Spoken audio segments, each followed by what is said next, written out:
उपदेशक ग्रंथ अध्याय 9 पद संख्या 10। मैं पढ़ता हूँ, आप ध्यान पूर्वक सुने। तुम्हारा हाथ जो भी काम करे उसे तुम पूरे लगन के साथ करो, क्योंकि अधलोक में जहाँ तुम जाने वाले हो वहाँ ना तो काम है, न विचार, न प्रज्ञा और न ज्ञान। मेरे प्यारे भाई और बहनों, हमारा प्रभु यीशु मसीह का, प्रभु ईश्वर का वचन हमें यहाँ पर सिखा रहा है। यहाँ पर हमें बताता है परमेश्वर का वचन कि क्योंकि अधलोक में जहाँ तुम जाने वाले हो वहाँ न तो काम है, न विचार, न ज्ञान और न प्रज्ञा। तो मेरे प्यारे भाई और बहनों, आज के टॉपिक है और मैं आपको समझाना चाहता हूँ कि मृत्यु के बाद, मरने के बाद इंसान, मानव जाति जाते कहाँ हैं?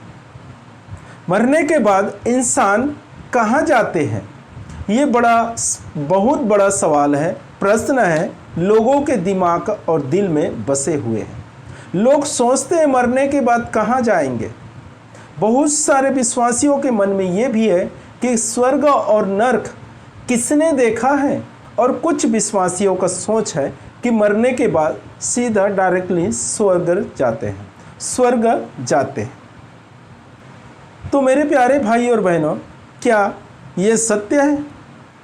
और परमेश्वर का वचन कह रहा है वो क्या है? परमेश्वर का वचन तो यहाँ पर कहता है क्योंकि अधलोक में जहाँ तुम जाने वाले हो। यहाँ पर परमेश्वर के वचन क्या कहता है? क्योंकि अधलोक में जहाँ तुम जाने वाले हो। अब परमेश्वर के वचन यहाँ पर सिखा रहे हैं कि हमें कहाँ जाने वाले हैं, मृत्यु के बाद कहाँ जाएंगे और कहाँ जाते हैं लोग, वो सिखा रहा है, वो बता रहा है परमेश्वर का वचन। मेरे प्यारे भाई और बहनों, ना ही कोई इंसान स्वर्ग जाता है मरने के बाद और ना ही नरक। कोई भी स्वर्ग और नरक नहीं जाते। ये सिर्फ और सिर्फ क्रिश्चियन लोगों के लिए, विश्वासियों के लिए नहीं, समस्त मानव जाति के लिए है। समस्त मानव जाति के लिए है। समस्त मानव जाति में कोई भी इंसान, छोटा हो या बड़ा हो, कोई भी इंसान अगर मर गया तो वो अधलोक पहुंचता है। अधलोक पहुंचता है अर्थात विश्राम करने के लिए।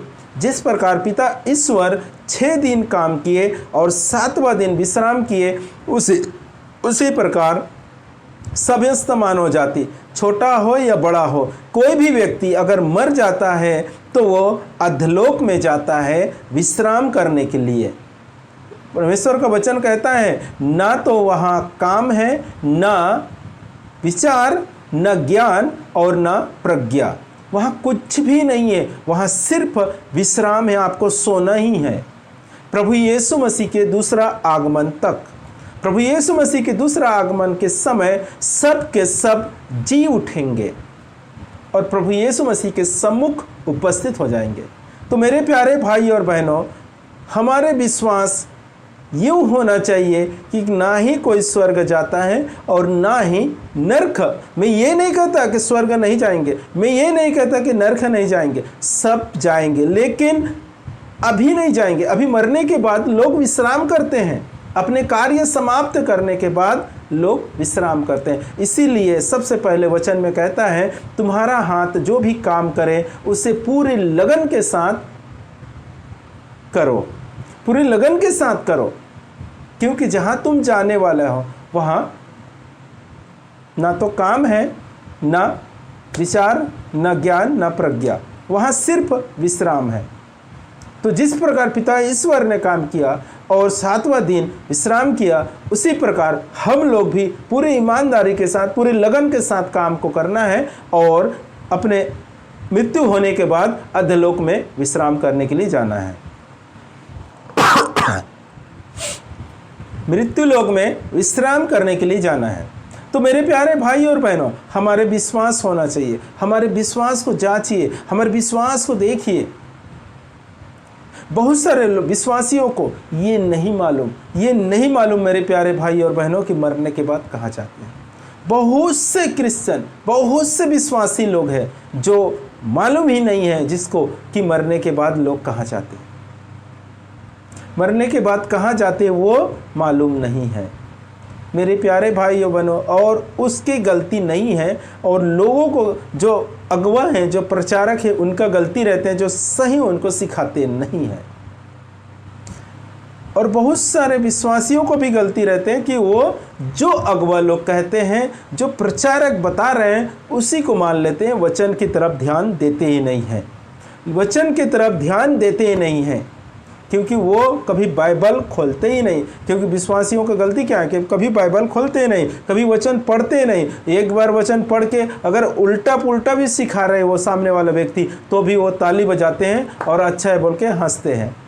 मेरे प्यारे भाई और बहनों, हमारा विश्वास होना चाहिए प्रभु यीशु मसीह के पिता ईश्वर के वचनों पर, ना कि कोई बड़ा से बड़ा प्रचारक या पास्टर बता रहे उस पर विश्वास होना चाहिए।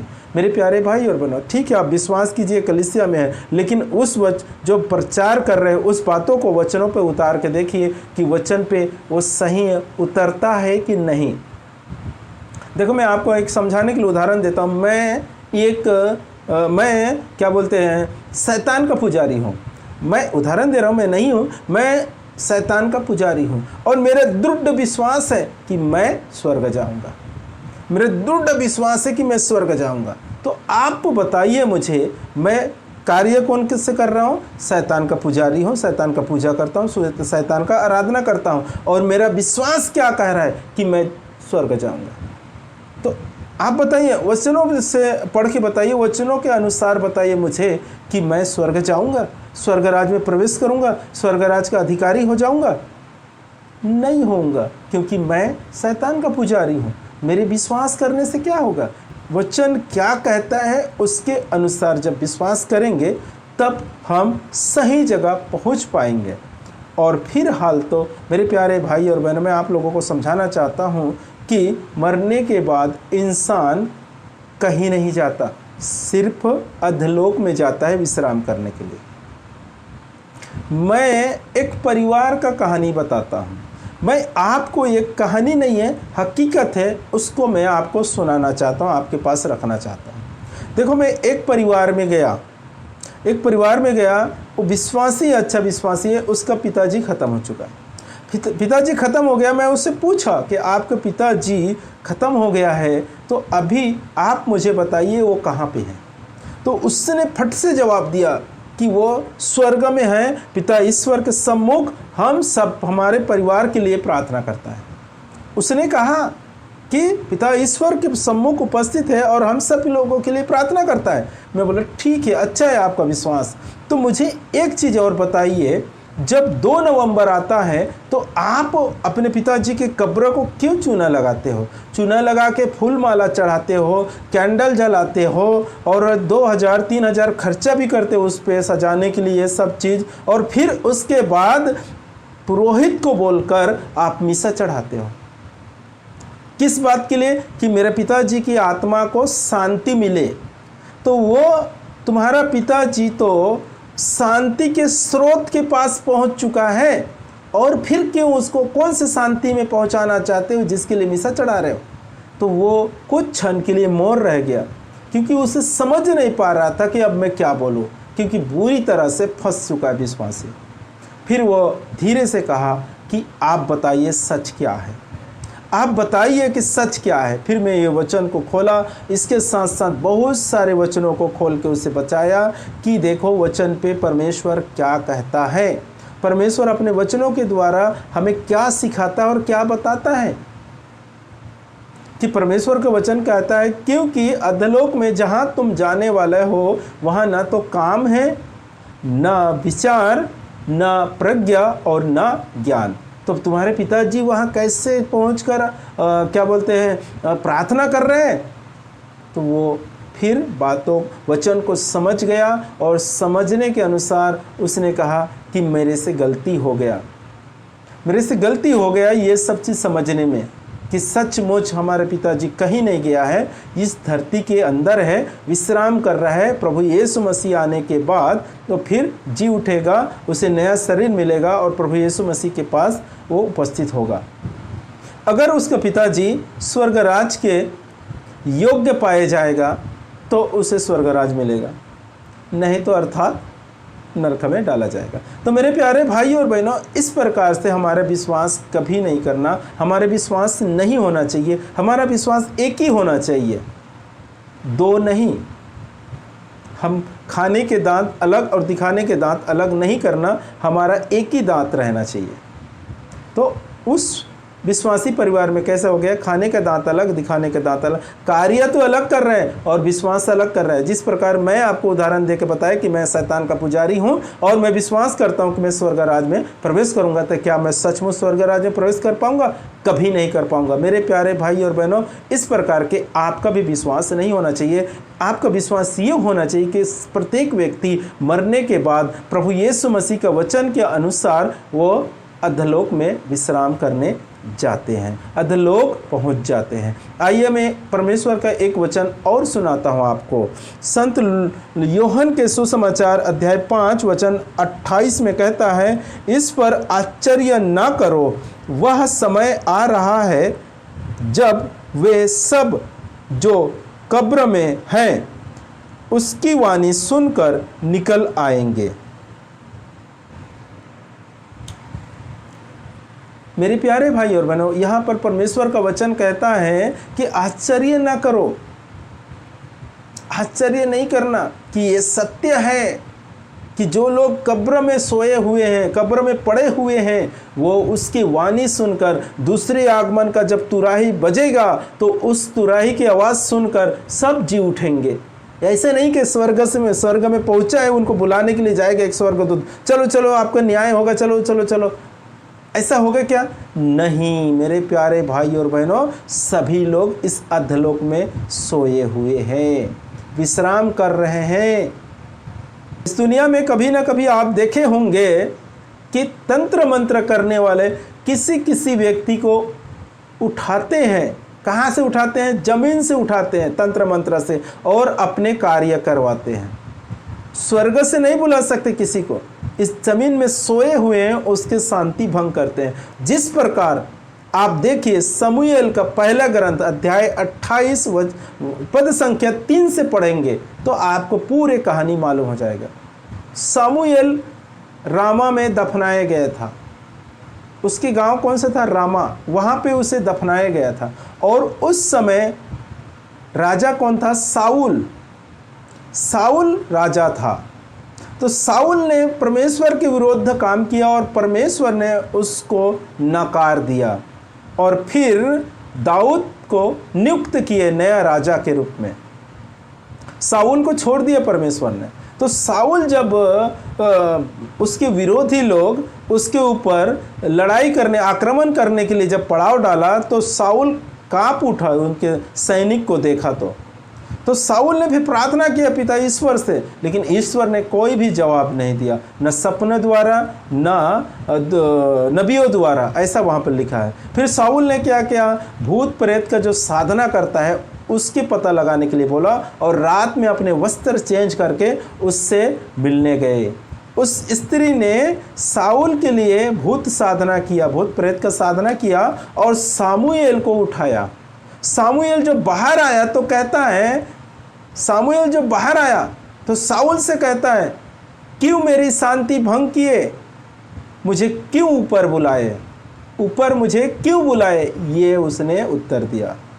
तो जो साउल था वो कहता है, मुझे प्रभु त्याग दिया है, ना मुझे सपने के द्वारा और ना ही नबियों के द्वारा कुछ उत्तर दे रहा है।